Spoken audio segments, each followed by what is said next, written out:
ወደ ማደሪያዎቹ እንገባለን፣ እግሮቹ በሚቆሙበት ስፍራ እንሰግዳለን። አቤቱ ወደ ዕረፍትህ ተነስ፣ አንተና የመቅደስህ ታቦት። ካህናቶችህም ጽድቅን ይልበሱ፣ ቅዱሳንህም ደስ ይበላቸው። ስለ ባሪያ ስለ ዳዊት መዝሙረ ዳዊት መዝሙር 131 ከቁጥር 7። አንድ አምላክ በሆነ በአብ በወልድ በመንፈስ ቅዱስ ስም ነሐሴ 16 በዚች ቀን አምላክን የወለደች የእመቤታችን ድንግል ማርያም ሥጋዋ ወደ ሰማይ ያረገበት መታሰቢያዋ ሆነ። ከዕረፍቷም በኋላ ከእርሳቸው ስለ መለየቷ ሐዋርያት ፈጽሞ እያዘኑ ነበረ። ከዚህም በኋላ የክብር ባለቤት ጌታችን ኢየሱስ ክርስቶስ ተገለጠላቸው። እርሷን በሥጋ ያዩ ዘንድ እንዳላቸውም ተስፋ ሰጣቸው።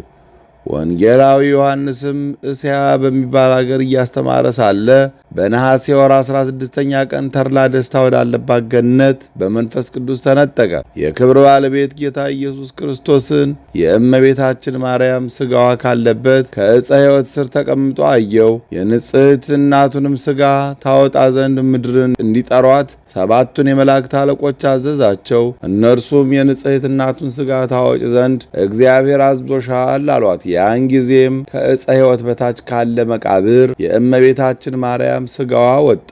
የክብር ባለቤት ጌታችንም እንዲህ እያለ አረጋጋት። የተወደድሽ የወለድሽኝ እናቴ ሆይ ዘላለማዊ ወደሆነ መንግሥተ ሰማያት አሳርግሽ ዘንድ ነይ። ያን ጊዜም በገነት ያሉ እጽዋት ሁሉ አዘነበሉ። መላእክትም፣ የመላእክት አለቆች፣ ጻድቃን፣ ሰማዕታት እየሰገዱላትና ፈጽሞ እያመሰገኗት አሳረጓት። አባቷ ዳዊትም ንግሥት እመቤታችን ወርቀ ዘቦ ለብሳ ደርባ ደራርባ በቀኝህ ትቀምጣለች እያለ በበገና አመሰገናት። በኪሩቤል ሰረገላም ተቀምጣ ካረገች በኋላ በልጇና በፈጣሪዋ ቀኝ በታላቅ ክብር ተቀመጠች። ወንጌላዊ ዮሐንስም ከእርሷ በረከትን ተቀብሎ ሰግዶላት ተመልሶ ከሰማይ ወረደ። ሐዋርያትን ተሰብስበው ሳለ ስለ እመቤታችን ስለ ቅድስት ድንግል ማርያም ሥጋ ፈጽሞ ሲያዝኑና ሲተክዙ አገኛቸው። እርሱም እንዳየ እንደሰማ ሥጋዋን በታላቅ ክብር እንዳሳረጓት ነገራቸው። ሐዋርያትም በሰሙ ጊዜ ዮሐንስ እንዳየና እንደሰማ ባለማየታቸውና ባለመስማታቸው እጅግ አዘኑ። ከዚያም በኋላ እያዘኑ ሳለ እነሆ የክብር ባለቤት ጌታችን ኢየሱስ ክርስቶስ ተገለጠላቸውና የፍቅር አንድነት ልጆች ሰላም ይሁንላችሁ። ስለ እናቴ ስለ ማርያም ሥጋ ለምን ታዝናላችሁ? እነሆ እኔ እርሷን በሥጋ ላሳያችሁ፣ ልባችሁን ደስ ላሰኘ ይገባዋል አላቸው። ይህንንም ብሎ ከእርሳቸው ዘንድ ወደ ሰማያት አረገ። ሐዋርያትም ዓመት ሙሉ ቆዩ። የነሐሴ ወር በባተ ቀን ለሐዋርያት ዮሐንስ እንዲህ አላቸው። አምላክን የወለደች የእመቤታችንን ሥጋዋን ለማየት የተዘጋጀን አድርጎ ያሳየን ዘንድ ኑ ይህን 2 ሱባኤ በመጾም የክብር ባለቤት ጌታችን ኢየሱስ ክርስቶስን እንደምነው። በልጇ በወዳጇ ቀኝ ተቀምጣ አይተን በእርሷ ደስ እንዲለን። በዚያን ጊዜም ዮሐንስ እንዳላቸው በጾም በጸሎት ሱባኤ ያዙ።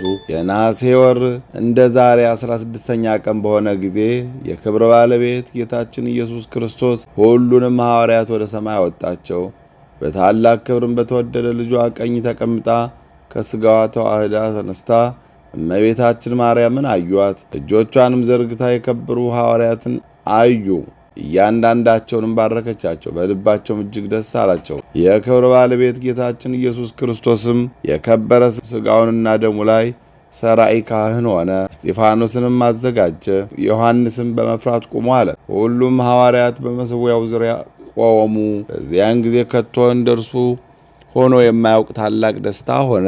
ጌታችንም የቅዳሴን ሥርዓት በፈጸመ ጊዜ ሥጋውን ደሙን አቀበላቸው። ከዚያም በኪሩቤልና በሱራፌል ሰረገላ ተቀምጣ በምታርግ ጊዜ የክብር ባለቤት ጌታችን ኢየሱስ ክርስቶስ እናቱ እመቤታችን ማርያም እንዲህ ብሎ ተናገራት። በዚች ቀን የሆነ የዕርገትሽን መታሰቢያ በዓለም ውስጥ እንዲሰብኩ ልጆችሽ ሐዋርያትን እዘዣቸው። መታሰቢያሽን የሚያደርገውን ሁሉ ተጠብቆም በዚህ ቀን ቅዱስ ቁርባን የሚቀበለውን ኃጢአቱን እደመስስለታለሁ። የእሳትን ስቃይ ከቶ አያትም። መታሰቢያሽን ለሚያደርጉ ሁሉ በዚች ቀን ለድሆች በስምሽ ለሚመጸውተው ቸርነቴ ታገኘዋለች። ይህም ሥጋሽ ወደ ሰማይ ያረገበት ነው። እመቤታችን ቅድስት ድንግል ማርያምም ክብር ይግባውና ጌታችንን እንዲህ አለችው። ልጅ ሆይ እነሆ በዓይኖቻቸው አዩ፣ በጆሮቻቸውም ሰሙ፣ በእጆቻቸውም ያዙ፣ ሌሎችም ታላላቅ ድንቆች ሥራዎችን አዩ። እመቤታችንም ይህንን ስትናገር ጌታችን ሰላምታ ሰጥቷቸው በታላቅ ደስታ ወደ ደብረ ዘይት ተመለሰ። የተወደዳችሁ ወንድሞች ሆይ በፍጹም ደስታ መታሰቢያዋን እናድርግ ዘንድ ይገባናል። እርሷ ስለ እኛ ወደ ተወደደ ልጇ ሁልጊዜ ትማልዳለችና ለእግዚአብሔር ምስጋና ይሁን። እኛንም በእመቤታችን በቅድስት ድንግል ማርያም አማላጅነት ይማረን። በረከቷን በርዕሳነ ሊቃነ ጳጳሳት አለቃ በአባ ማትያስ፣ በብፁዕ ሊቀ ጳጳሳችን በአባ ናትናኤል እንዲሁም በአበው ሊቃነ ጳጳሳት ጋር ሐዋርያት በሰበሰቧት ከቅድስት ቤተ ክርስቲያን ልጆች ከሁላችን ጋር ይኑር ለዘላለሙ አሜን። በዚህች ዕለት ዳግመኛ የሰማዕታት አለቃ የቅዱስ ጊዮርጊስ ሥጋው ከፋርስ ሀገር ወደ ሀገሩ ልዳ በክብር የፈለሰበት ነው። የሥጋውን ፍልሰት ከእመቤታችን ድንግል ማርያም የሥጋ ፍልሰት ጋር አንድ ሆኗል። ስለዚህም እርሷን መውደዱን የሚያውቁ ስዕሉን ከስዕሉ አጠገብ ይስላሉ። በስሙ ለሚማጸኑ የድኅነት ወደብ ይሆን ዘንድ ለእግዚአብሔር ምስጋና ይሁን። በኃያሉ ተጋዳይ በቅዱስ ጊዮርጊስ ጸሎት በእኛም ላይ ምሕረት፣ ይቅርታ፣ ቸርነት ይሁን ለዘላለሙ አሜን። በዚች ቀን የሶርያ መስፍን ጊጋር በሰማዕትነት ሞተ። ሰማዕት የሆነበትም ምክንያት ጌታችን ከእመቤታችን ከእናቱ ከድንግል ማርያም ጋር በተሰደደ ጊዜ በሊባኖስ ተራራ ሳለ ሄሮድስ ሰምቶ ከበው ይዘው ይገድሏቸው ዘንድ ጭፍሮቹን ላከ። ጊጋርም ጭፍሮቹ እንዳያገኟቸው አሸሻቸው። ስለዚህም ሄሮድስ ተቆጣ። ጊጋርንም ይዞ ጽኑ ስቃይን አሰቃየው፣ ሕዋሳቱንም ሁሉ ቆራረጠው። ከዚህም በኋላ የክብር ባለቤት ጌታችን ኢየሱስ ክርስቶስ ተገልጾለት ስሙን ለሚጠራ መታሰቢያውን ለሚያደርግ ገድሉን ለሚጽፍ ቃል ኪዳን ሰጠው። ከዚህም በኋላ ራሱን በሰይፍ ቆረጡት፣ በሦስት አክሊሎችም ተጋረደ። ሦስቱ አክሊላትንም ተቀዳጀ። ለእግዚአብሔር ምስጋና ይሁን፣ እኛንም በአማላጅነቱ ይማረን፣ በረከቱም ከእኛ ጋር ትኑር ለዘላለሙ አሜን።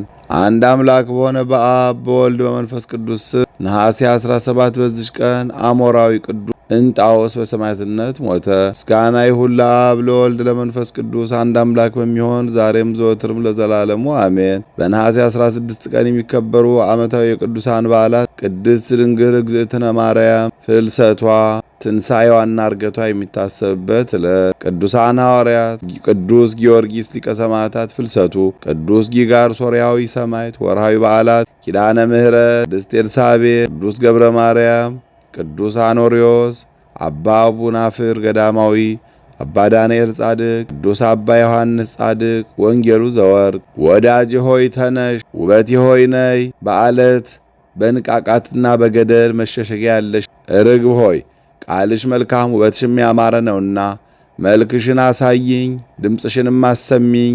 መኃልየ መኃልይ ምዕራፍ 2 ከቁጥር 13። የሰማነውን በልቦናችን ያሳድርብን። ከቅዱሳን አባቶቻችን ከቅዱሳት እናቶቻችን በረከት ረድኤት ያሳትፈን። ይቅርታውን ቸርነቱን አያርቅብን። መሐሪ አምላክ ይማረን። ይቅር ባይ ጌታ በቸርነቱ ይቅር ይበለን። ከእመቤታችን በዓለ ትንሣኤ በዓለ ዕርገት በሰላም ያደረሰን አምላክ ክብር ምስጋና ለእርሱ ይሁን። ለቅዱሳን ሐዋርያት ጥበቡን ዕውቀቱን ምስጢሩን የገለጠ አምላክ ለእኛም ማስተዋልን ጥበብን ዕውቀትን ይግለጽልን። ለብርሃነ መስቀሉ በሰላም ያድርሰን፣ ከዘመን ዘመን በሰላም ያሸጋግረን። እንዲሁ ደግሞ ለዓመቱ በሰላም ከቁጥር ሳያጎድል በሰላም ያድርሰን። በጸሎታችሁ አትርሱን አስቡን ያሉትን በያሉበት ያስብልን። ከመከራ ሥጋ ከመከራ ነፍስ ይሰውረን። ሰላማዊ ኢየሱስ ክርስቶስ ከሁላችን ጋር ይሁን። አቡነ ዘበሰማያት ይትቀደስ ስምከ ትምጻእ መንግሥትከ ወይኩን ፈቃድከ በከመ በሰማይ ኢየሱስ ክርስቶስ ከመ ይስረይ ለነ ኃጣውኢነ ተማኅፀነ ብከ ኃይለ እግዚአብሔር አብይ ኦ እግዚእ ኢየሱስ ክርስቶስ ስራይ ኃጢአቴ ወኃጢአተ ኩሉ ሕዝብከ ማእሰረ ኃጢአት እግዚአብሔር ይፍታ። እግዚአብሔር ይባርክ። ሰላም ያሳደረ ሰላም ያውለን። ሰላም ያዋለ ሰላም ያሳድረን። ይቆየን።